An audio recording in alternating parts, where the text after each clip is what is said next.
पुणे की पुलिस ने आज भी सिया से पूछताछ की और पूछताछ के दौरान सिया रोने लगी। पुलिस के मुताबिक अब सिया और चेतन एक दूसरे पर ही इस मर्डर की प्लानिंग का आरोप लगा रहे हैं। सिया कहती है कि पूरी प्लानिंग जो है वो चेतन ने की। चेतन ये कहता है तो जो कुछ किया के कहने पर किया। पुलिस का यह भी कहना है कि सिया और चेतन हो सकता है कि जांच को भटकाने के लिए ऐसा कर रहे हो। चेतन का कहना है कि वो सिया के साथ भाग जाना चाहता था। उसने सिया को कहा कि हम दोनों ये शादी आप तोड़ दो और हम दोनों कहीं भाग जाएंगे, लेकिन सिया अपने परिवार की बदनामी के डर से ऐसा नहीं करना चाहती थी। उसे डर था कि अगर उसने ये शादी नहीं की और वो चेतन के साथ कहीं भाग जाती है तो उसके परिवार की और इसीलिए उसने ये रास्ता नहीं अपनाया, हत्या का रास्ता अपना लिया। और इसके बाद केतन की हत्या की पूरी प्लानिंग सिया ने की, ऐसा कहना है चेतन का। जबकि सिया का यह कहना है कि हत्या की योजना असल में चेतन ने बनाई थी। पुलिस के मुताबिक उनके पास ऐसे कई सबूत हैं जिनसे यह स्पष्ट है कि केतन की हत्या में ये दोनों ही बराबरी के साझेदार हैं। पुलिस के सामने जब कबूली दी जाती है तो एडमिसिबल नहीं रहती माननीय कोर्टा समोर, तो उसके लिए हमें अपने पुरावे सिद्ध करने पड़ते हैं। पुरावे कलेक्ट करके उसको एक लॉजिकल कंक्लूजन के तौर पे देना पड़ता है। उस पे हमारी टीम अभी काम कर रही है।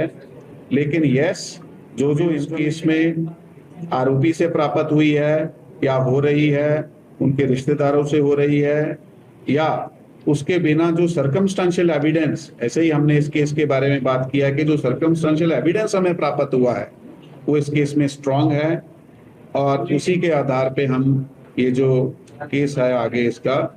नीरज कुमार पिछले 3 साल से चेतन चौधरी की दुकान में काम करता है और पुलिस ने नीरज कुमार को भी पूछताछ के लिए अब हिरासत। ये वो दुकान है जिसकी तस्वीर अभी हमने आपको दिखाई, जो धनश्री सेल्स करके दुकान है। ये चेतन की दुकान है और नीरज जो है वो इसी दुकान में काम करता था। यानी वो नीरज जो है ये चेतन का कर्मचारी है। अब इस दुकान पर ताला लगा हुआ है। 18 जून को चेतन अपने इस कर्मचारी नीरज का मोबाइल फोन अपने साथ लेकर लोहगढ़ किले पर गया था।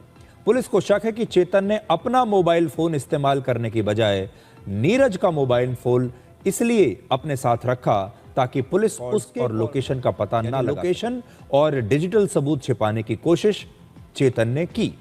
पुलिस को संदेह है कि उसी फोन से चेतन ने सिया गोयल से कई बार संपर्क किया। अब यह देखिए कि चेतन ने अपना दिमाग तो खूब लगाया। आजकल ये जेन जी के बच्चे हैं, ये सब जानते हैं कि पुलिस की इन्वेस्टिगेशन कैसे होती है। सारे लोग वेब सीरीज देखते हैं और अपराध को लेकर जितने भी फिल्में आ रही हैं, वेब सीरीज आ रहे हैं, सब देखते हैं और ये जानते हैं कि मोबाइल फ़ोन जो है वो सबसे बड़ा सबूत बनता है जब इस तरह का अपराध होता है, क्योंकि मोबाइल फ़ोन से लोकेशन ट्रैक हो जाती है। कौन व्यक्ति किस दिन कहाँ गया था आप मोबाइल फ़ोन से पता लगा सकते हैं। तो ये जानते थे, चेतन को पता था कि अगर वो लोहगढ़ फोर्ट में जाता है, उस किले में जाता है और इसके पास अपना मोबाइल फ़ोन है, तो पुलिस को पता चल जाएगा कि उस दिन इसकी लोकेशन भी वहीं थी। इसलिए इसने अपना मोबाइल फ़ोन पुणे में ही छोड़ दिया ताकि लोगों को यह लगे बाद में पुलिस को कि यह तो पुणे में ही था, क्योंकि इसका मोबाइल फ़ोन की जो लोकेशन है वो पुणे में दिखाई जा रही है। और इसने अपने कर्मचारी नीरज का फ़ोन अपने साथ ले लिया और फिर सिया को कहा कि आगे जो भी कोऑर्डिनेशन करना है हत्या को लेकर, सिया इसके नंबर से बात करे। ऐसा पुलिस को शक है कि यही हुआ होगा। और फिर उन्होंने नीरज के मोबाइल फोन का इस्तेमाल किया। पुलिस को शक इसलिए हुआ क्योंकि सिया इस हादसे को लेकर बार बार अपने बयान बदल रही है। पहले सिया ने कहा कि केतन उस दिन पहाड़ से तस्वीरें खींच रहा था और उसका पांव अचानक से फिसल गया और वो गहरी खाई में गिर गया क्योंकि वो फोटो खींच रहा था। जब पुलिस ने केतन अग्रवाल के मोबाइल फोन की जांच की तो उस दिन उसके फोन में कोई तस्वीर खींची ही नहीं गई थी। केतन के मोबाइल फोन से ऐसी कोई फोटो मिली ही नहीं।